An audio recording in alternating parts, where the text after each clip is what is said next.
agenda is a roll call. Vice Mayor DeGee. Here. Councilmember Dan Langram. Here. Councilmember Robert Spalding is absent. Councilmember Amy Speed. Here. Mayor Chris Alley. Here. Next on the list is discussion, and I believe, Boyd, we're starting with a overview of what it looks like if the town continues to own the system. I'll turn it over to you. The only way we get an audio recording of this meeting done is if we use these microphones. So be sure you pick them up if you need to speak. I have one attached to my head. Headsets. Yeah, I was asked to put together a look at what things look like if we continue to operate the system moving forward and try to accomplish the things that we want out of this system. We could start kind of look at how we got here. Really what drives this whole process was identifying the need to modernize and improve operations and accelerate system improvements.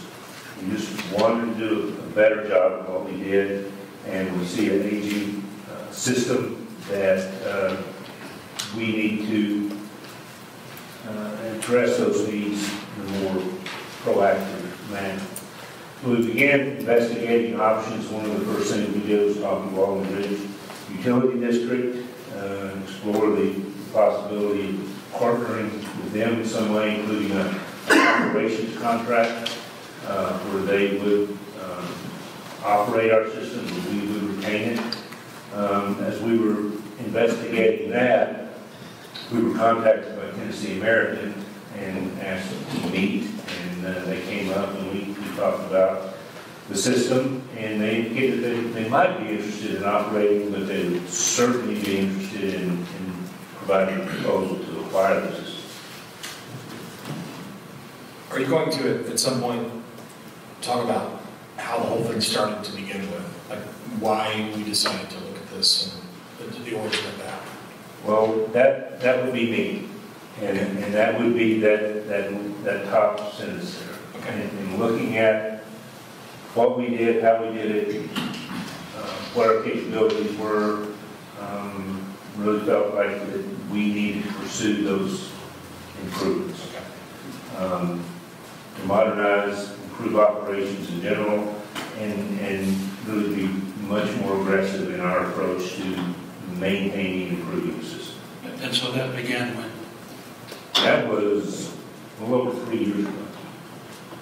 I believe you were probably the only one to take with it. Yes. It's still. I want to make the point that this has been for a while. Okay. So then Tennessee American came into the mix and indicated that they would be interested in providing a proposal to acquire the system. And at that time, WRED indicated that they would also like to submit an acquisition proposal. So that put us in a position that necessitated the RFP process, and that was undertaken. Really, as we moved forward in this and what we were trying to accomplish at the onset was very simply how we best ensure a strong, viable, effective, and efficient distribution system for generations to come. That's what we have as a distribution system. No one argues that water quality is extremely important. No one argues that there are differences in the types of product that these two entities provide, but they're both excellent quality products at the tap. What started us down this road was how do we make sure that this system is maintained and viable henceforth and forevermore. Because looking down the road, we saw we had to make the changes. And that's what's driven this whole process. As I met with the water guys today, we talked about this, and it really, at that level, is no different than things we've done in police and fire and public works. you look at the last few years, the improvements we've made in the modernization of our systems, it's the same type of process, but this is different because there are other entities that could provide service, and they came to us. So that is really what expanded this whole process of looking at all different options. So that's how we got here, and that's really what we set up to look at. How do we make sure we take care of this system to the best of our ability? Do you want us to ask you questions as you're going, as we go along, if they're pertinent? I mean, Sure. Nothing far afield. How did we get there to the point where you felt like it needed to be investigated, that it be done differently? I think it's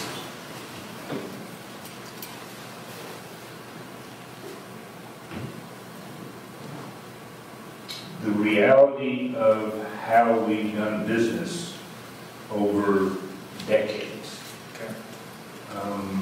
We do what we do pretty well. But as the system has grown and the system has aged, our operation hasn't shifted to address that. And I think that's, you find yourself in a position that you realize that you have evolved at a comparable rate to the evolution of your system, whatever that is, whether it's growth, deterioration, or whatever. And we hadn't accomplished that. So we had to figure out how to get back on track and do a better job.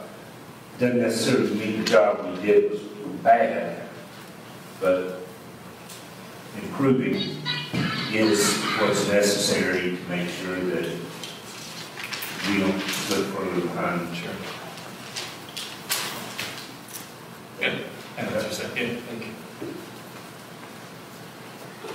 So what does it look like when we move forward? Let's start as we always try to with people. That's what makes things work. Right now, this is our current operation. We have a director, foreman, lead man, laborer, second laborer that also works a little bit in facilities maintenance, and we have one utility clerk. If we look at that compared to a comparably sized utility, this is how it stacks up. It's probably not real hard to figure out who that comparably sized utility is. So you do look at additional manpower. If you want to increase your capabilities, that's one of the things we're going to have to look at. And also the operator designation. We do have folks that are certified operators. We need more. And the thing I like about the structure on the left is that you do have a laborer position, so it enables you to hire someone in there. But I think even if you have those three operators, that laborer comes in, and then you're pushing them to become an operator. Throughout the remainder of this, we will focus on the field staff, and we don't spend a lot of time on whether we need more utility clerks or not. But staff-wise, I think this is a good model that we should look at moving forward if we retain the system. Did you have any comparable cities, comparable municipalities that maintain their own? There's really, the difficulty you get in when you're trying to do comparisons is locale versus comparability in size and demographics and all that. So I looked at folks that are right here close. Who would we compete with for personnel? The folks that are here close. And we did look at private utilities because we can't compete. So I think this is a viable model. And again, when I started through this, I really wanted to not just pull things out of thin air. I wanted to use something that's in place something that makes sense. I think this is a very good model. I think it's suitable for a utility our size. If you look at wage comparison, we did ask for information on wages, and I'll warn you up front, and there's a bit of a method to the madness. The colors don't always refer to the same entity. Okay? And you'll see. So we asked for salary information. In this slide, orange is town Signal Mountain, and on the far left is market for our director, and the one next to it is utility number 1, we will call it. We did not get information on what the director of utility number 2 makes, and we in fact got a pay range from that utility, not actual pay, so I used the midpoint for each position to purposes of comparison. So the second group is the assistant manager or the second in charge for the utilities. Again, orange is Signal Mountain, and then the other 2 utilities would be paired. Stepping down again, the lead man or distribution supervisor, what we could tell was comparable job positions, and then the labor or field maintenance folks. So as you move down from the administrative positions, it lines up a little bit better, but there's still significant difference. And in all cases, we are significantly lower than our competitors. If we look at this town-wide, because this is a town department, the utility, their structure only relates to their operation. With the town, the pay structure of the water utility also relates to the pay structure of public works, fire, police, rec, and all of those things. So if we look at the management side of things, now the orange is the assistant manager for utility 2. The green is the manager for utility 1. The greenish blue in the middle is our market rate for town manager. The brown is the market rate for our fire, police, public works, finance director. And the one on the far right is the market rate for water director and rec director.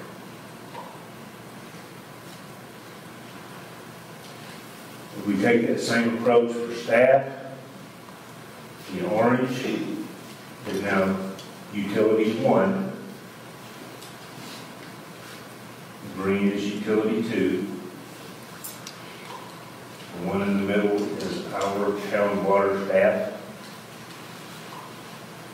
The brown are our firefighters, and the far right are police officers. Other utilities' wages are comparable to what we're paying firefighters and police officers. Now, if we go back through these slides, let me make sure we get it. If you look at these, no matter what the color is, you can always pick out Signal Mountain Water Utility because it is always the lowest. That one happens to be orange. That one is dark green. That one is blue-green in the middle.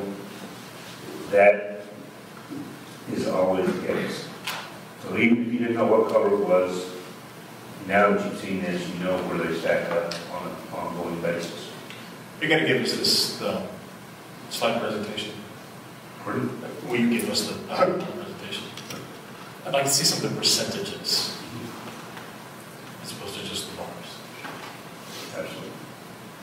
So if we look at what our current market rates are and our current structure, you'll see that the first number column. If we were to restructure, which really just means adding one position, and if we were trying to be more competitive, this is not matching the other utilities. This is just trying to be more competitive. Then we would be looking at a change in salary of almost 181,000 to 269,000. That is adding one person and then raising the rates to be somewhat competitive with the other utilities in the area. So that's 88,103 in wages over our current market rates. With benefits and taxes, that's another 35,700 for a total of 123,803.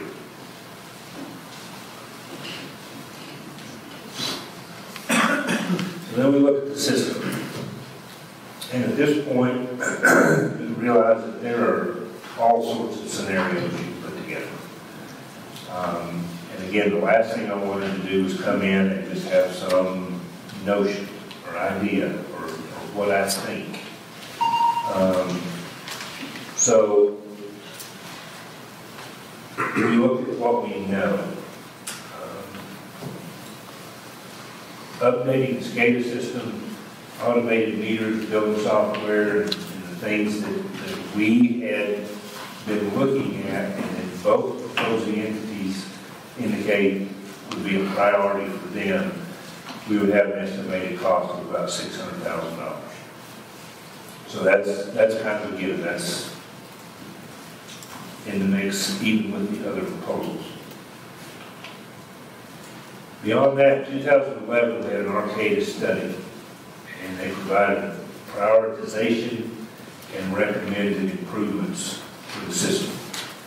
First thing they said we needed to do was local fire flow improvements, and 2017-2018 projects have taken care of that. That is what we have undertaken. And I think it's important to point out that while this process has been going on, we have completed 4 major water improvement projects. 3 for fire flow and 1 that we replaced all the water lines along James Boulevard before we did the rebuild. And those have been completed. To what impact to our water fund?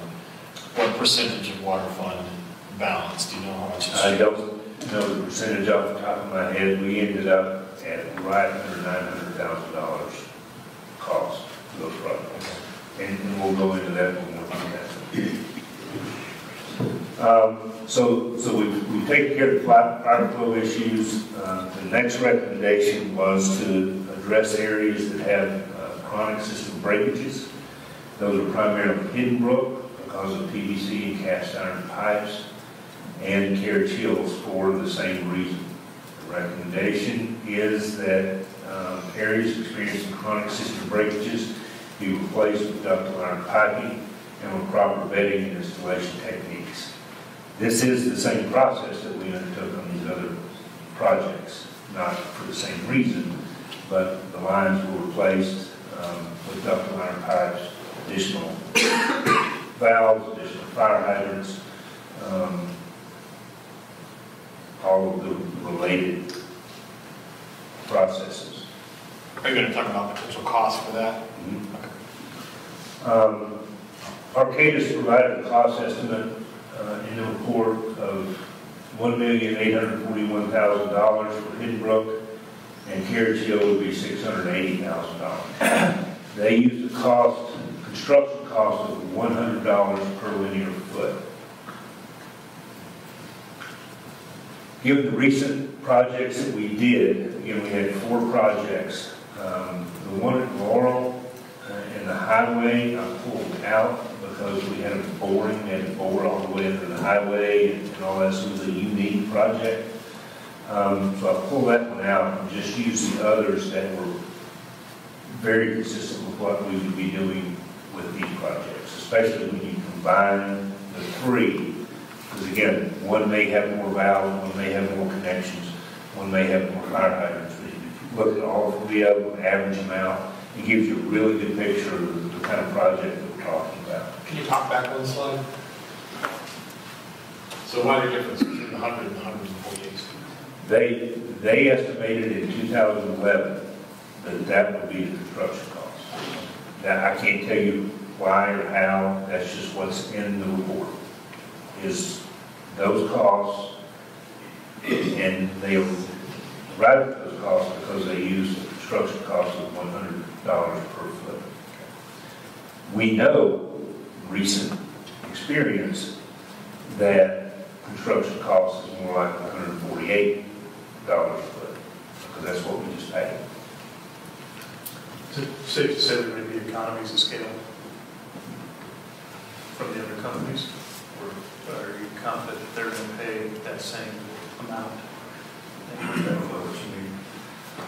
If an outside firm was to do this, somebody that does it, That's who we contracted for those projects. okay. So if we did it, it's going to be the same cost as if someone else, if Tennessee American or Walton Ridge or... I can't speak to what they would do it for. This is, if we move forward, this is what it's going to take for us to do it. We don't have the capabilities to do those projects ourselves.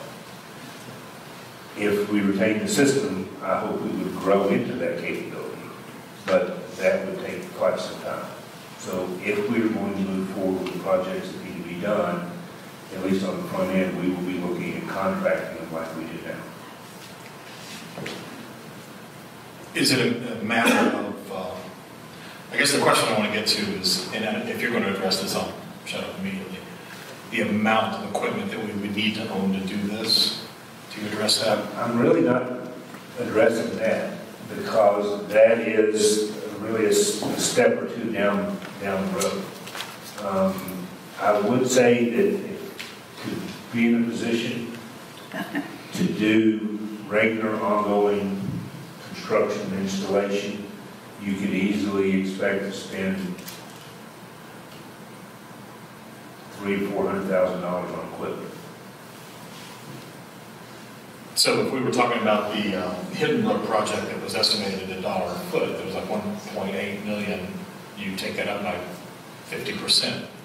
Basically. Yeah, plus the equipment that it would take to do it, if we were trying to do it ourselves. If we were trying to do it ourselves, right now I don't know how that would wash, because of all the equipment that you would have to get on. And frankly, the experience, training, and capability before you would undertake something like that. Okay. And I apologize for having so many questions, but this is the time to do it. And again, I'm looking at how we move forward from this point. As we've said along, we have good people. It's not anything about who we have. It's that historically we haven't built the ability, we haven't grown into the ability to do major construction projects. That can change, but that's going to take some time. If we want to be aggressive and move forward, this is how I see us moving forward on the front end. And as we try to tackle these major projects, we also try to grow into those capabilities and improve our, so that in the future, we can do things like that. If we were making purchases like that, would they be general fund No. facilities and maintenance, or would they be water company? They would be water companies. Could they be used cross purposes in the rest of the town? They should not, unless the town is compensating for the use. Could it go the other way? Could the town be compensated by our water fund for the use of equipment? Yes. But we don't have it No, I know we don't have at all. I know, yeah. Just if we're going to consider possibly doing this ourselves, that's all part of the deal. He's got a story. Yeah. Well, I don't know. Again, this is how I see moving forward. yeah, I get it. And we can expand the hypothetical of what else we want to do. Yeah, and that's not what I'm trying to get you to do at all. It's just want to know how it would work if we did. Right, and again, this is moving forward. I think we have to plan out of the gate to contract construction for a significant period of time while we develop the ability to do it ourselves. Hopefully that will be where we end up, but that gets to, it's a little hard to pin down how that happens and how long it takes us to get there. So this is where we end up. We know that from recent experience, this is about what it's going to cost us to do construction projects. Hit Brook, that means that's going to be, well, 2.7 million. And Carriage Hill, just over $1 million. My approach would be to begin dealing with the most problematic of the most problematic, and that's the PVC lines. So if we look at the PVC pipes, Hidden Brook and Carriage Hills, we end up at $2,660,000. So with engineering and any contingencies at all, I think it's very easily a $3 million budget to start attacking that process. One thing we know, again, from recent experience, is local government loan on a 20-year, they call fixed rate, is actually adjustable on 7-year increments. Currently, we're at 2.79, so we could borrow that $3 million, and we would need to cover $198,000 a year in debt service, and it would take us 20 years to pay that off.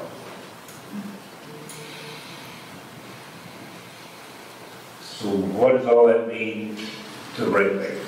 Now, another thing I struggle with is it looking like I'm trying to just put a price tag on everything, but we know that will be the very first question after we talk about what we want to do is how much is it going to cost.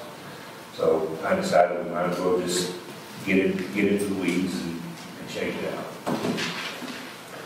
We know right now at our current rates, we generate water sales about $1.3 million. So again, we have a solid number to work from when we look at what it takes to generate revenue.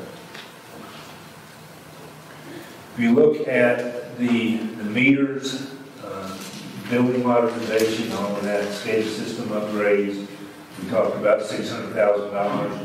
That's probably something we could do out of fund balance, but we would need to plan to recoup those costs over 10 years. So to do that, we would be looking at about a 5% increase in our rates to generate the revenue to rebuild those funds in the fund balance.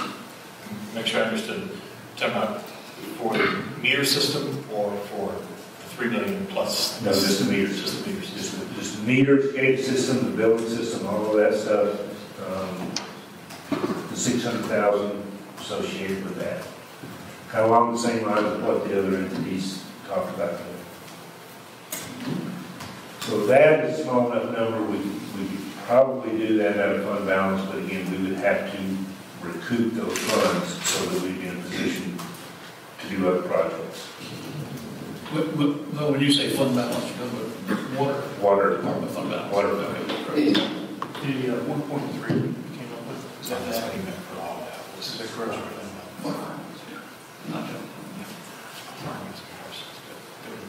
That is what we generate from revenue. That's gross. Gross. What's gross? You haven't paid for the water yet out of 1.3. Correct. Right. What's the net out of that 1.3? Chris, can you use, What's the net out of that 1.3? I don't have that. I don't remember what it was last year, before last, it was 2,000. Well, so what you're talking about is what we put in fund balance. He's talking about revenue minus cost Of water. of water. Yes. And I don't have that. But again, we know that we revenue we generate. Right. So that's still, when we look at a percentage, if we generate 1.3 million, a 10% increase would generate $130,000.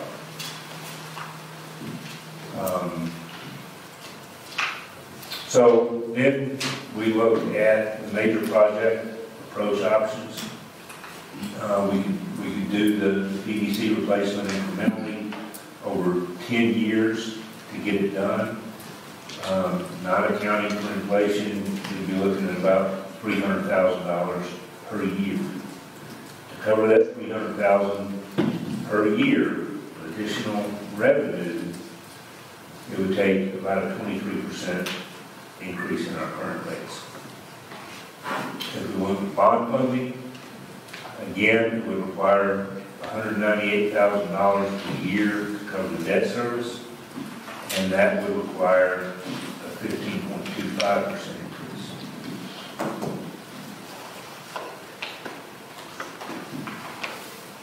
We look at the increased personnel costs we talked about on the front end. If we were to utilize that model and increase wages to be more competitive, that would require a 9.5% increase on our current rates. And here, we really need to reiterate, and it's not meant as a negative, it's simply meant as an absolute. We are in a different world.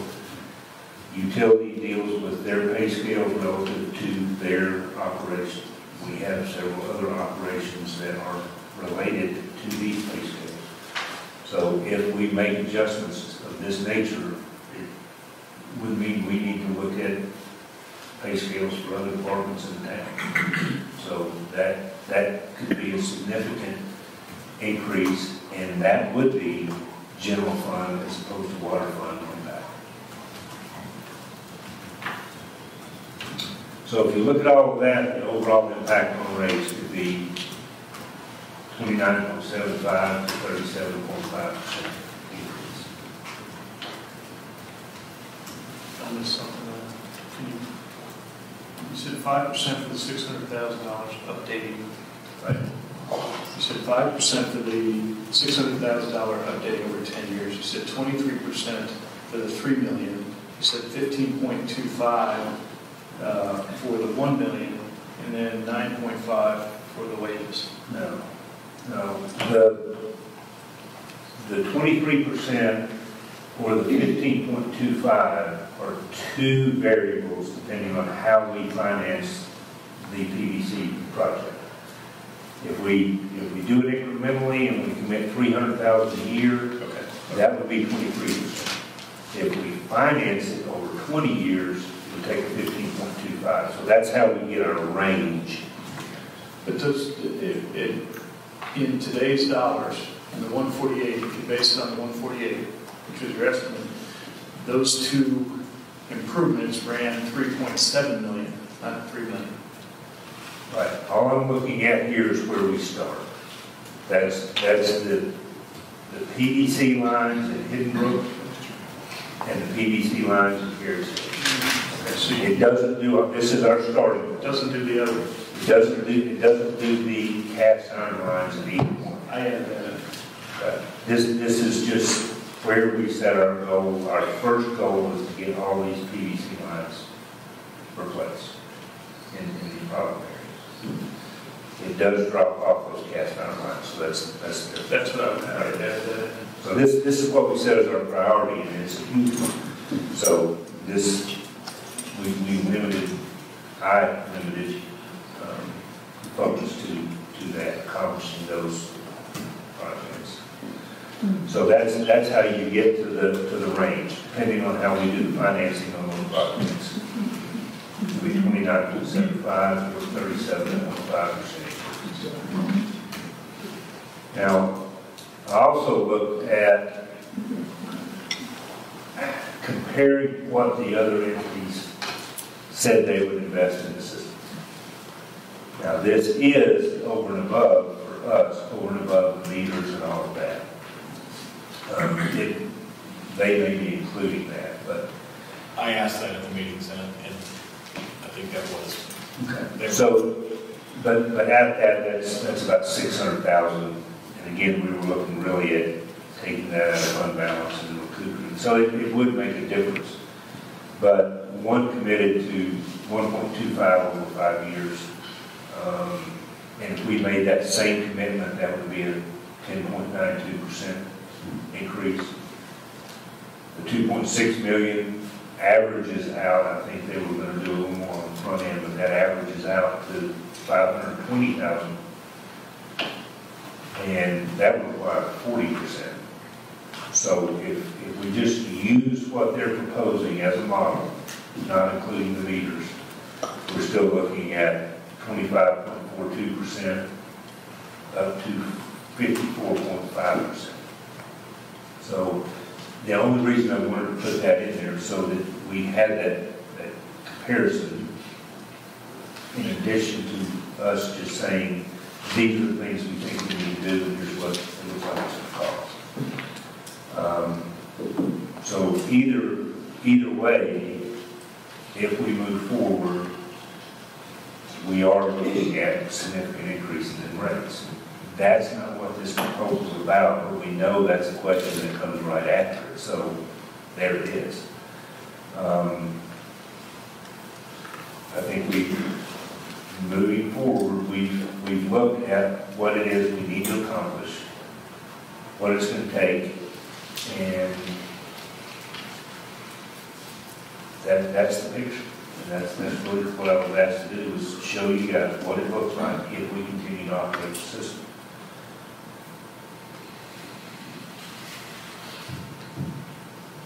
And I'll go back to where we started. This is what it's about. The desire, but really the need to modernize and improve operations and accelerate system improvements. If we don't do that, by whatever means, we're losing ground. And to that end, one thing I do want to touch on is why we are where we are relative to our rates right now. We have discussed this in meetings. We have made the decision not to pass along infrastructure surcharge increases. And ultimately, we really have kind of hit where we need to be to make this decision.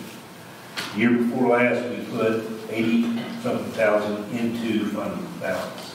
Last year, we put 50,000 in fund balance. This will be the first year we've taken money out of fund balance, but it's going to be a lot because we just did $900,000 worth of work. And my position has been, if we're not investing in the system, we shouldn't be raising rates. On top of that, if over the last few years we have continued to raise rates and continue to increase fund balance, and then ultimately did decide to sell the system, an argument could be made that we were just stuck in the law so we could rob the bank. And it'd be a hard argument to fight. What we've tried to do, what I've tried to do, and I'll take responsibility, is hit an apex that puts us in a position so that if we move forward, we know we've got to have an upward trajectory. But if we decide to transfer the system, we've done what we can to not overload the fund balance just so it can be used somewhere else. We've kept rates low, and we've asked these entities to tell us what they can do to keep them there. The whole process was designed to benefit the system and the ratepayers. That was the goal. Whether there's consensus on whether we accomplish that or not, I don't know. But that's, as an aside, that's why we are where we are on rates. One thing that I want to mention, and it again is not meant as any type of leverage one way or the other, is that starting this year, newly elected or re-elected town council members will be required to undergo 12 hours of utility board training within 12 months of election, and an additional 12 hours over the following 3 years. That's a change in the law that municipal utilities that are governed by the council, we will have to start doing that. And I think, frankly, that the council will be better served to function more as a utility board moving forward. When we get out of this state of flux and uncertainty, we decide to maintain the system, then I think we have specific focused utility meetings and review rates and do all of those things. So that's just another part of the picture that I was asked to convey, what it looks like as we move forward. I'll be happy to answer what I can beyond that. And again, I do want to reiterate that I had sat down with our water folks and went through this and posed the question: does this make sense? Is this how you see this playing out? And they agree. Of course, we had a study done that said these are the things that you need to do. They already did that. They know there's the problem areas. They know there's the things we need to start working on. They understand the process of, if we're going to be competitive and raise rates, we're going to also raise the bar for our employees. And we want more training, more certifications. We want to grow into capability, and they understand all that. So this isn't just me. I'm not trying to draw a picture. I'm simply trying to show you what the picture is. And I've gone to them and asked them to look at it as well.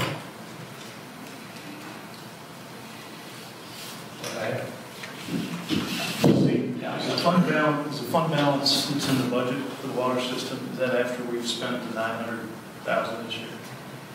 So 2.347 is after? It's included in those estimates, yes. So it's already taken out. That's after we paid this year. Yes. So one thing you can't address, but you know it's there. And you wouldn't spend money to fix the system if there weren't something wrong, and what is wrong is leaking. And so when you fix that problem, you recover costs. And we don't, to a certain extent, this is an investment that theoretically you can recover, but the payback, my guess is fairly long. Very long time. Doesn't mean you shouldn't do it, but there is a component of recovery in here that would mitigate some of these costs, but not nearly all. And you have a little bit of that as well with the meters.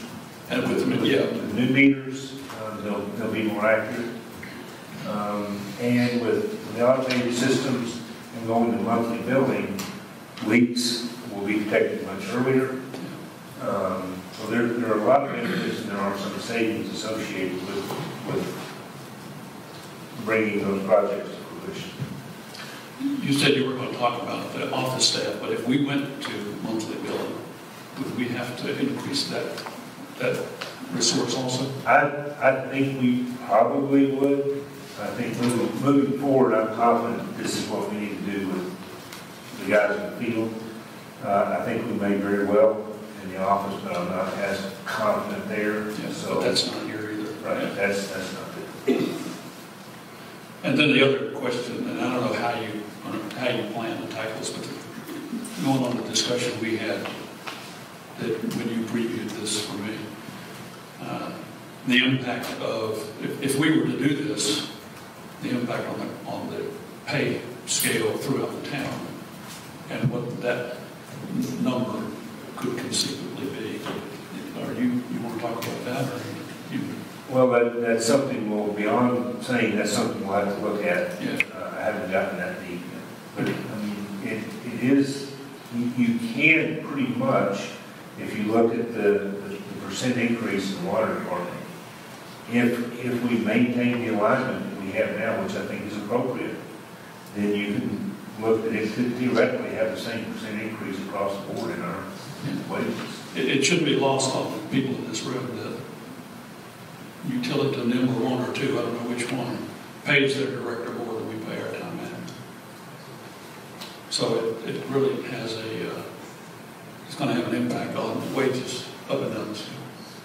Have these numbers been run through American Water and RUD as far as what their estimates are versus what we can do internally? Yeah.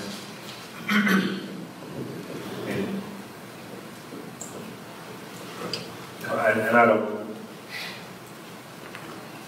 they may be able to give that to us, but I don't know. And I've tried, but I've put in a comparison, and I have mentioned a time or two. My goal was really for this not to be about the proposals. It was about this.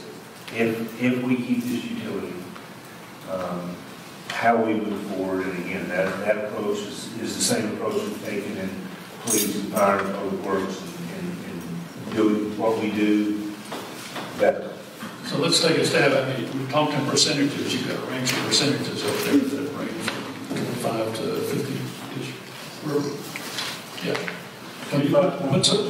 Can you convert those to dollars? And what does that mean? Somebody who's been currently.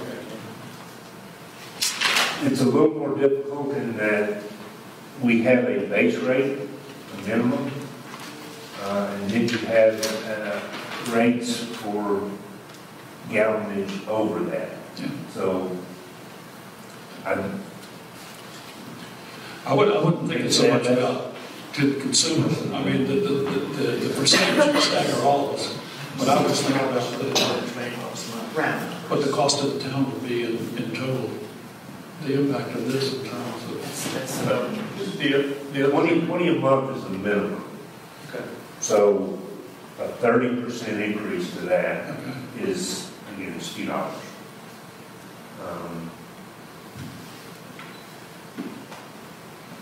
I'm too sick on math. Yeah.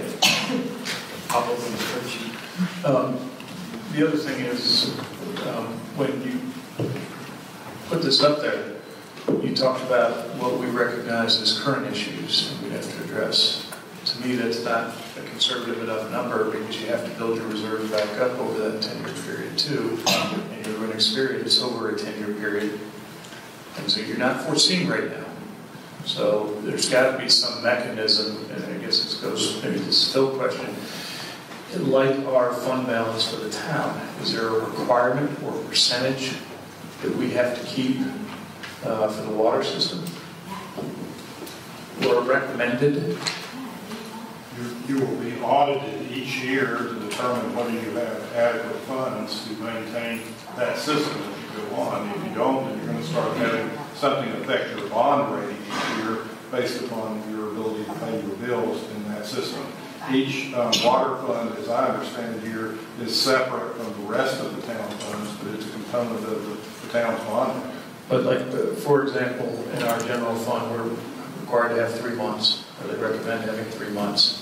Is there a recommendation for the water fund, a similar recommendation for the water fund? I'm not aware of that. I do not know. One of the things that they review is that if your fund balance increases 2 years in a row, the board can review and basically make you do rate increases. Right, because they're not going to let you fail. And again, another reason why we are where we are, we haven't been in that position. Even though we've held rates still, even last year, we put some funds into fund balance. I think the lack of a requirement by the state doesn't mean there isn't a requirement by the state, because they're going to come in and take a look at your books. But to me, we've got to be a little more conservative in our projection for what that rate increase is going to be, because you're not taking into account the unforeseens right now. Right. And as I said, maybe I didn't dwell on that long enough. You did. I'm That just saying that this doesn't do anything but kind of maintain us where we are at break even. And if we're going to replenish fund balance and we're going to plan for future capital improvements, buy equipment and all of that, that's over and above this. This is just addressing what we see as out of the gate. These are the things we need to try to tackle. I'm not sure how to ask this question properly, but I think it speaks to what Chris is asking. And I'm going to give a hypothetical to maybe understand. If we had no improvements that we did, if we kept everything as it is right now, we had no improvements that we did for 1 year from here going out, how much, from a dollar standpoint, would the water fund balance increase? Are you assuming that increasing rates? Yeah, if everything, I just want to get a base. And I'll let you answer it, but earlier he said that... No, I'm just establishing this so we can talk about increasing rates. I understand, and what he said earlier was that we put $52,000 in the fund 2 years ago, and we put $25,000. We put a little over 80 2 years ago and around 50 last year. Right. Right now, we're budgeted to take funds out of fund balance, but that's the case most years because we budget funds and something major happens, we have them to use and all. Right now, we are at pretty much a break-even point. So it's stasis, basically. No, you were keeping him at that rate as this decision has gone on, as this discussion has gone on, which has been, I think it started right after I got on council, about 3.5, 4 years ago. Wasn't it?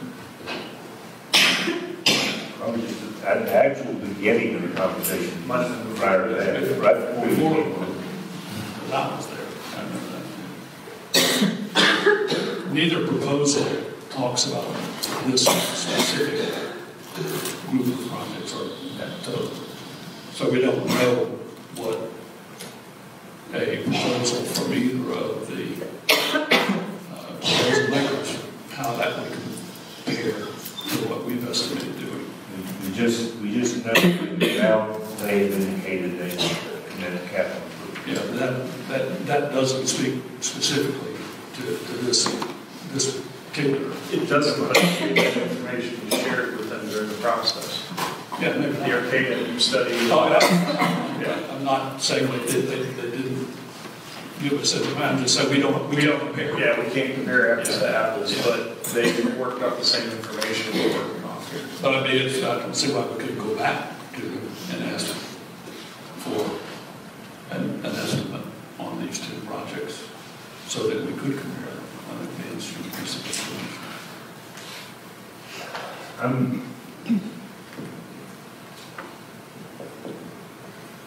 We can try. I'm The Tennessee Americans' relationship with contractors and suppliers is different than public utilities. We know there's obvious economies of scale, but how much detail we can get in that, I don't know. and what impact it might have on the cost of that. Yeah. But we can see what they can provide.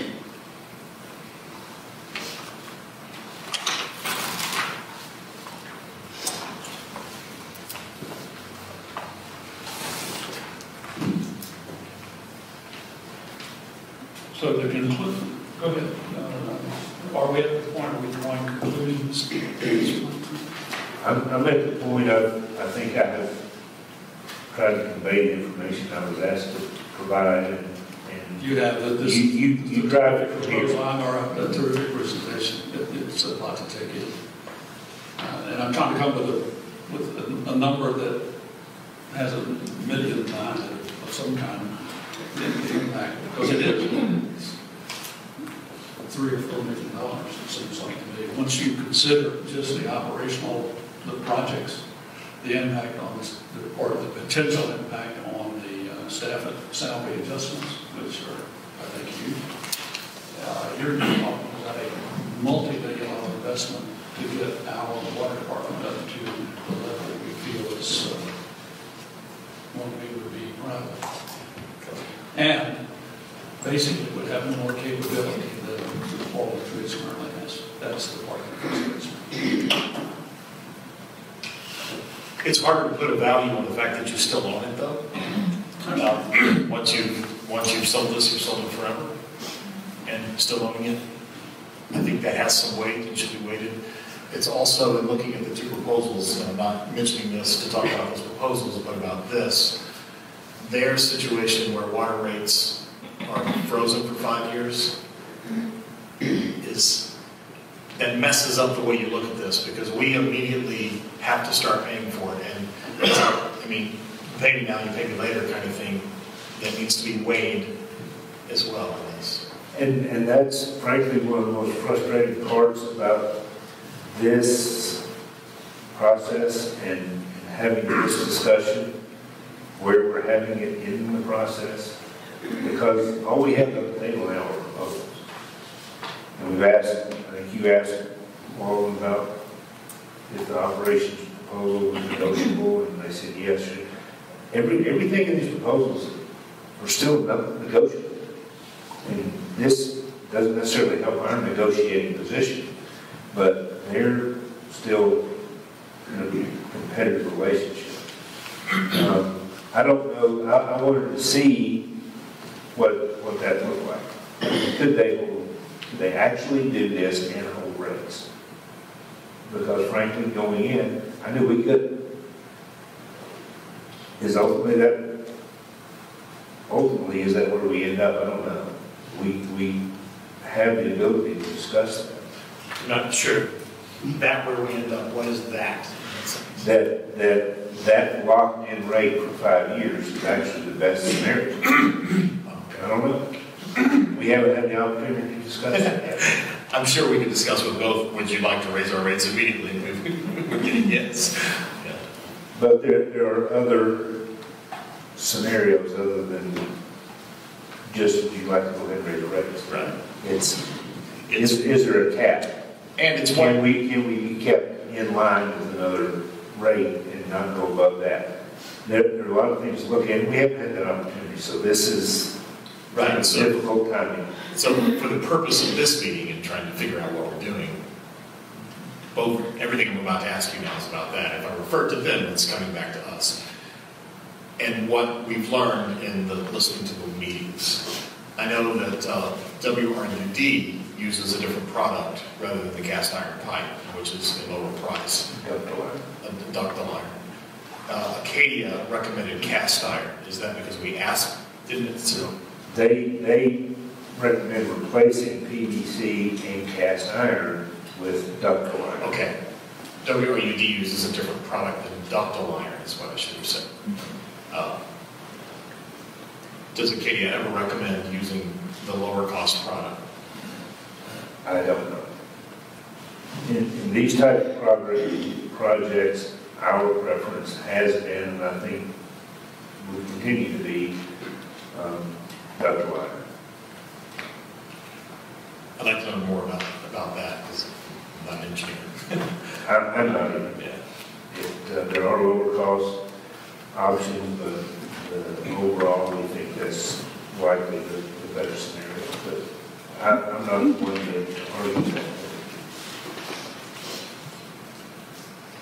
Since we get to choose which projects are the most important in this situation, that's also one advantage if we can afford to keep it, in that we can begin to say what gets worked on. By not owning it anymore, we don't get to choose that. And one of the questions that I asked both companies is one of the first things they're both going to do is probably the same thing we would do, is spend money for the software and put in the meters. I don't see that as an infrastructure improvement. I understand it helps with leaks, but it doesn't get to Hidden Brook and Carriage Hill. And the fact that we would have more control over that, I think also gets some weight. Even if it takes us longer to get it done, we have no guarantee that it gets done. Again, Once it's gone. unless that is a discussion that is had That's my point. as part of the negotiations and ahead of the. Yeah, that's my point. Then, if that's all we had to do, we could do that. We wouldn't even be considering this. We could put meters on that read automatically. Matter of fact, we considered that. At one time, we had authorized for $100,000. We actually have some meters that can be upgraded to AMR, and we started replacing meters about the time this all took place, and then you realize that they can be upgraded, but can they be upgraded to be compatible to a system that we contract for building? Will they be upgradable to the same system that someone who acquired the system has? So, not knowing that, we've held that because if it turns out that those meters aren't compatible with the systems that are in place, then they're worth more as an asset that would be transferred forward to us as new in the box as opposed to used in the ground. So do we own some of those already? We own some that can be upgraded to AMR. But we don't have any that are automated fully done. But again, if that's all we had to do, we could do it. So, but what we can't do is, are the projects that was presented to us tonight. And I'm not, the task is, I think the real challenge for us in deciding on where we go with this water department question is how best to take on those two projects. To fund them, and who's capable of doing it? Who's going to give us the most resources and complete the job effectively? And but I don't think we can right now. Sure we can. How do you wait, Chris? How do you wait, and Bob? How do you guys wait just the ownership of the public utility? How we're continuing to future generations continuing to own our infrastructure for water? I think that should have some weight, and I'm asking because I'm not quite sure how to do that myself. It seems important. I think if we control the water source, That's true. I think it would be a more compelling question. But we don't. We're just a distributor, and so I don't feel so. I'm not sure exactly what the word is, but the ownership component isn't as strong with me as making the system work and viable.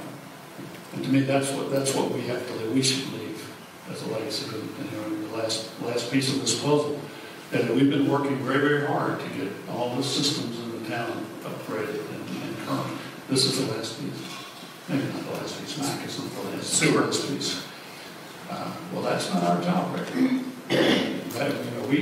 We don't own the sewer system, and so that's a different question. But as far as the things we control, this is a big deal. And if I felt there was a movement toward, what did you call it? Mini municipal government. If I got the impression that Walden and the unincorporated areas of Hamilton County and Signal Mountain were working toward cooperative government, then I would be more, I guess, amenable to the notion of holding on to the water department and the impact on the future of the mountaintop communities. But I don't see that, and I don't really see it changing. We're pretty parochial, pretty territorial, and And so I think our mission is to determine what's best for the township, not independent of any consideration for neighboring communities. And ownership would be really important to me if we own a water source, but we don't. So, and when I look at these numbers of $3 or $4 million of investment, I'm not sure that ownership is where we want to be. Long term. I agree with you, Dave. I think that it's well said, what you said. I don't, like I said, we own the water, so we are distributed, and so I agree with your assessment.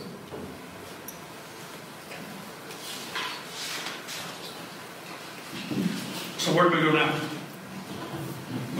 We sort of digested this report. I mean, I'll say again, this is a staggering report. Well done, great job. But it's food for thought. It's a banquet, I'll tell you. I've heard people have suggested to me that we're ready to make a decision on this. I'll just tell you, I am nowhere ready to make a decision on this. I've got a lot of thinking to do.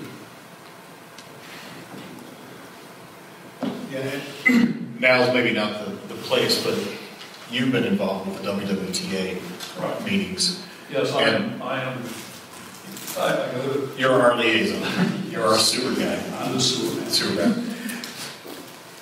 I've had this lingering wonder if owning the infrastructure for the pipes in the street for our water that run through the same streets where we know we have the same problem in Hidden Brook, with the PVC, the sewer line, or excuse me, with the failed septic systems and all. If there's some advantage for us to fix all that, but the way you phrased it a minute ago, you don't see the sewer system as our problem at all right now. It's potentially future, and if it's not pertinent to this, just dump on the conversation. Okay, let's clarify. There's one system, sewer system, and that is owned by the WWTA, and that serves about half the community. So the rest of sewer is an individual function, and it's septic tanks. That's governed by the health department, groundwater, and currently, to my knowledge, there's no movement within Signal Mountain or outside of Signal Mountain to impose stricter control on septic tanks than we currently have. There is pending on the system a probable legislation to compel that system to upgrade. And when you're speaking of the system now, you're talking about WWTA or the WWTA will bear that responsibility until it comes time to pay for it. And then the cost will be borne by the customers. And we have yet to know what those cost increases are going to be, but they're going to be enough. So where this comes home to me is the creeks back behind your house, all the creeks that are impacted by the individual sewer systems, if you want to look at it that way. As a citizen, whether I'm on the council or not, I'm still going to stand by, I think our children ought to be able to play in our creeks. And right now they can't because, many of them are polluted, Bee Branch in particular, and some of the others are listed creeks. And if only our water infrastructure gives us any leverage, quite honestly, one of the companies you might talk to sewer at least the city is Tennessee American. Because that's one of the things that they do, and there are other ways of getting it done. So I'm just wondering if we are giving up anything by giving up our infrastructure at this point. None of us, there's no one in this room who feels unsafe drinking the water that comes through our pipes right now. Our water comes in right now. So there's nothing on fire as far as what we put in our cup, but I get this, clearly we have a, you know, we have fire creeping up the hill, which you're showing us. And all of this can be scaled and can be stretched out over time. I'm just wondering if, before we make a big decision like this, it'd be great if we could have more discussion about what, I may be completely off base. The two perhaps don't need to be thought of or tied together in any way. But they're both things that are in the ground, would go in the ground, in the streets, and repairs that need to be made. Okay, well, you're going to have a forum on the 7th. Yeah, that's true. Mark Harrison's going to come, and he's going to explain better than I can. But the coming changes that will affect all customers of the Signal Mountain sewer system from a cost and operations standpoint. It has a tremendous impact on the moratorium, which now we think, and I don't want to steal Mark's thunder, but the moratorium, the lifting of the moratorium is reached eternal status. It's light years away. Light years. So yeah, they're interesting because they are both water, but they really are separate systems. I don't know that there's really any advantage to considering them together. But well, you may get some input on that when you have your form. Okay.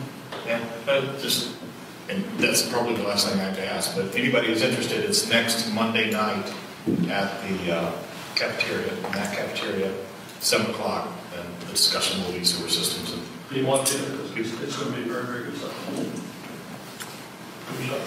Anyway, I go back. What do we do now? Well, if I might, like I said, when I got this together, I sat down with at least some of the guys from the water department, ones that were available, and I've stressed to them that I would appreciate their presence here in case there were any questions. They are. One question I want to pose to those that I talked to today is if I missed anything or if there was anything conveyed differently or in that was contrary to what we talked about. And you're comfortable with a path forward is reasonable and was presented. If you have any other questions, I just think it's important. This is the first time we've talked about our system. I thought it was important that they be engaged in these. Boyd, do you think there's any questions that we should be asking that we're not?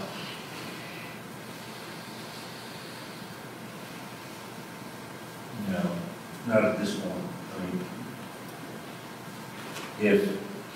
if that were the case, then I don't think I would be doing my job. My job is to give you the information you need.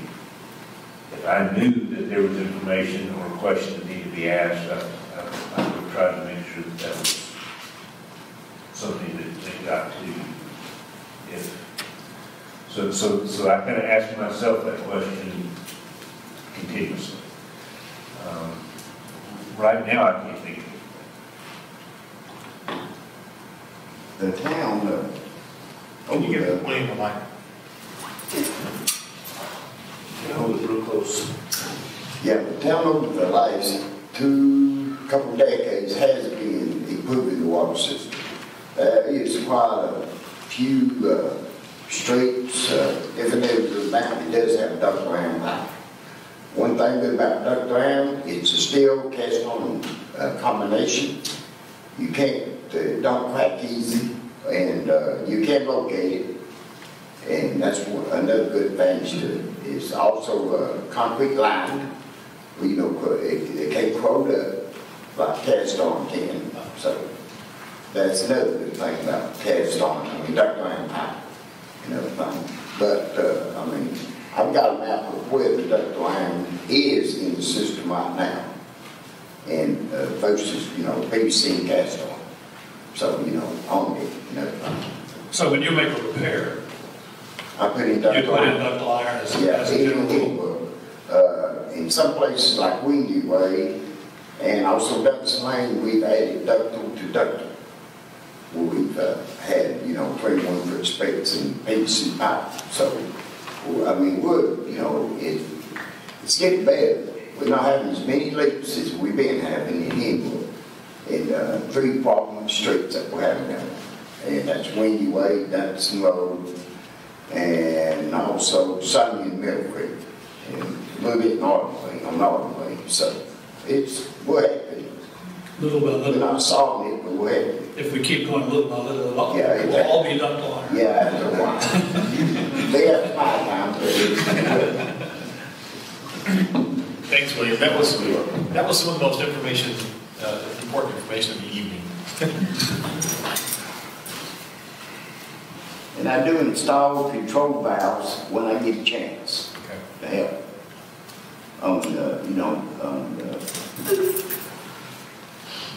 I do put in control valves to help on isolate certain areas while I'm cutting off 2 or 3 blocks, maybe cutting off 1 street. So when I get a chance, I do put a new control valve in with, with 6-inch or 8 or whatever. When I get a chance, when I can. Am I understanding correctly that a lot of the water height, the PVC is too small for Hidden Brook anyway? No, the pressure in Henwood and full of water is great. I mean, if we have a 21-foot split down there, you can take a canoe down. That's how much water we have on in Henwood. The problem with Henwood is the pressure. At the lowest end, it's like close to 180 pounds of pressure on Middle Creek. Is that because of leakage? The pressure is due to the battery from the water tanks down. The pipe is designed to withstand 200 psi, which that's close. And a lot of the problems is the way the line was put in and how long it took before they put the line in. Because a lot of it was left out in the sunlight for a long time before it was put in. So the brittle of the pipe is causing some of the problems. And some streets we ain't had no problems with, but some we have. But one thing is where they put it in, where it was installed. Thank you.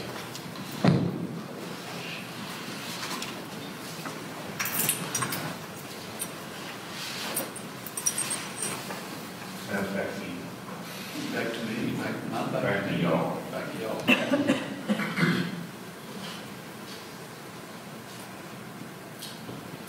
I want to go over the numbers on my own. Want to learn more about the sewer system and see what the next questions are. I would encourage everyone to do, on the council, to do their own investigation. I've met with both firms individually and asked my questions to them. Met with Bo and asked my questions and looked at the numbers. I think this is complex enough that we each have to do a little bit of our own homework on this one. With that said, how do we want to move forward at this point?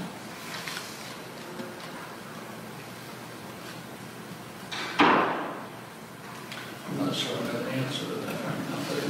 How much time do you need to do your about? I'm at a point where I believe I've done enough investigation. I can make an educated decision, but we need to make sure everybody else is on that same page. I'm close on that as well. Where are you? Are you close? Or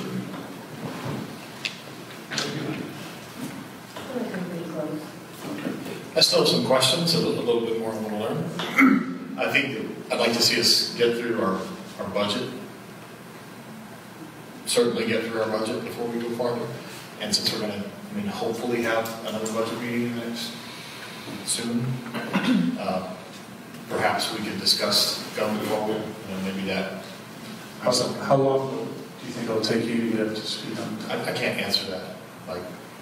Right, that's what I said. I think I would like to process the information from tonight.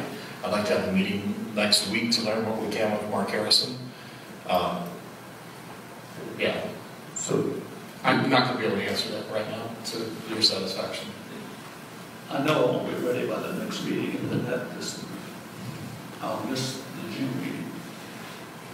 And that's, Well, we can't, I don't think it's fair to the companies and everyone to keep them waiting too long, so I think we need to have a special meeting then again and come to some sort of resolution on how we want to move forward, or we can talk at our, what do we have between now and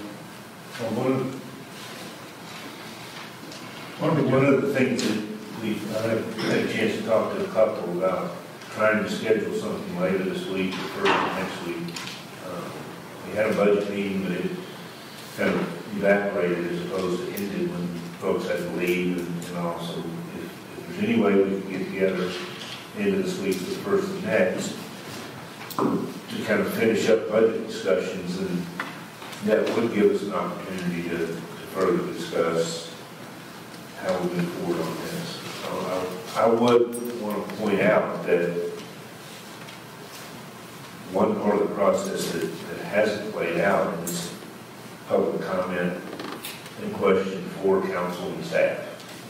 That's something that we haven't accomplished yet, and I want to make sure we keep that on the radar.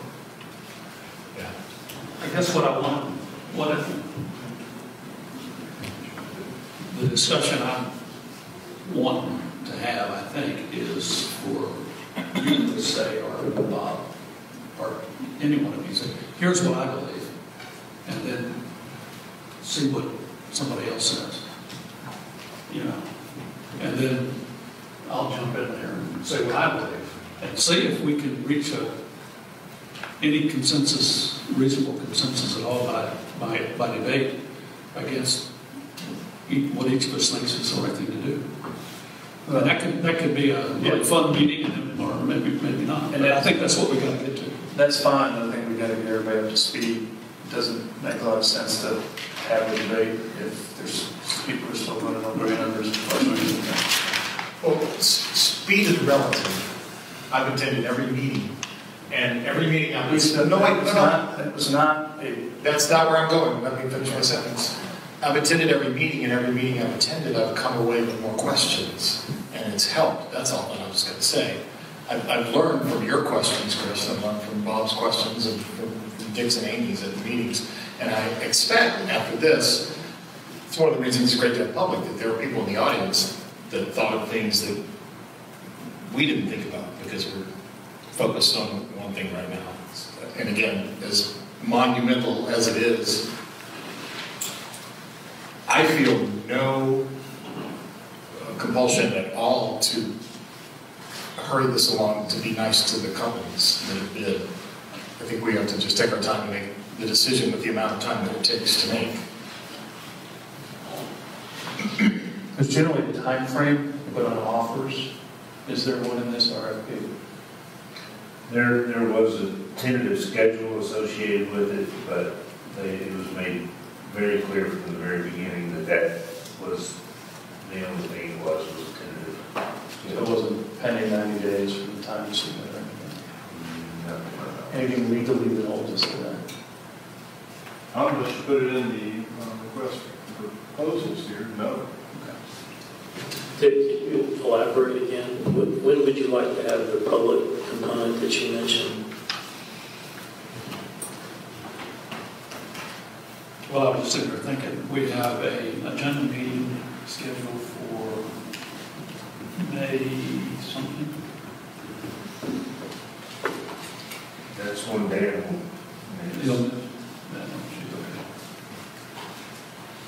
It's the 25th is when it's scheduled. And you'll be on. I'm gone the 10th through June 1st. That 25th has a funny time period on it too, right? Aren't we at the Public Works in the morning? Yeah, that's the It'll be at 1 o'clock instead of 12:30. We'll have, so we're lunch at Public Works and then 12 o'clock will be an open house at the new Public Works facilities. so everybody in the audience can note that.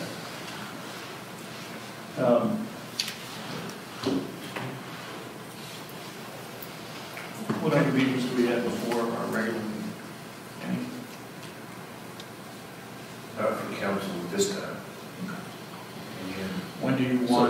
next council meeting in June would be, Okay, let's tackle the budget meeting first, because you need to have that before our next regular meeting, is that? Okay. So our next regular meeting is on the 14th. So Boyd needs us to have a budget meeting. When can we do that? 14th.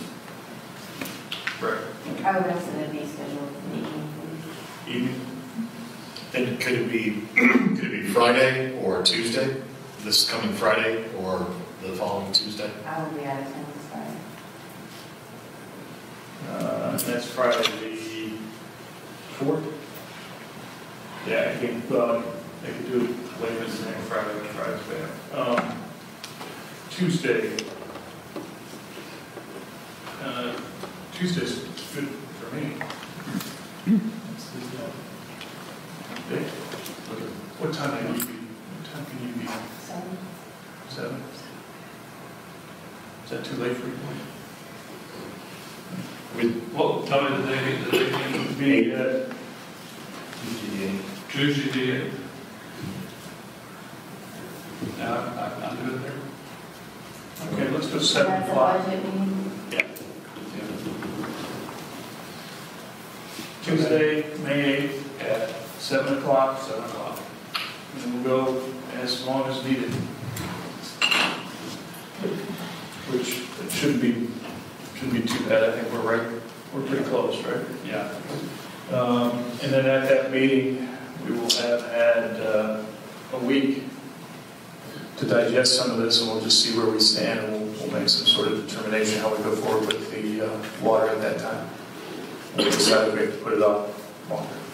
But we'll want to be in a better position than we are right now to determine something. Is that okay with everybody? As long as we get the budget done. I mean, the budget's the most important thing. And I don't think we are that close on it because we have all that extra stuff that we have not. Right now, we have a budget that is pulling from general fund to pay operating expenses. We have to correct that. That's your opinion, and that's fine. And So that's the 8th. we can pull from the general fund. We pulled from the general fund last year. Not for operating expenses. It's half, the money's fungible in that case. We have enough capital projects that you could easily, if you took out all the capital, we're not pulling out of the fund for operating. It's a precursor to what we need to talk about next Tuesday. That's what we're thinking. We don't have to be unanimous Tuesday. either. We Right. don't have to vote. Next Tuesday? Yeah. I'm good on that. And on that agenda, we can have another business, and at that time, if we're comfortable, if everybody's done their homework, and comfortable, we make some sort of determination on where we will have the next meeting for water. Good? I'd like to have that, especially if we have a public meeting, have it before May, though, before the end of May. When are you back? June 1. And I don't leave till June 16th. So That's what I heard. there's some room in there. Yeah. So it's early June. So I think we should be targeting early June for a conclusion. Yeah, it's also dead period too, I think. No? Is that okay? Okay. That gets answered with you on the budget, correct? That we talked about. All right. Is there anything else that you need for staff meetings about? No. This kind of. Anybody else have anything? All right. Motion to adjourn. Second. All in favor? Aye.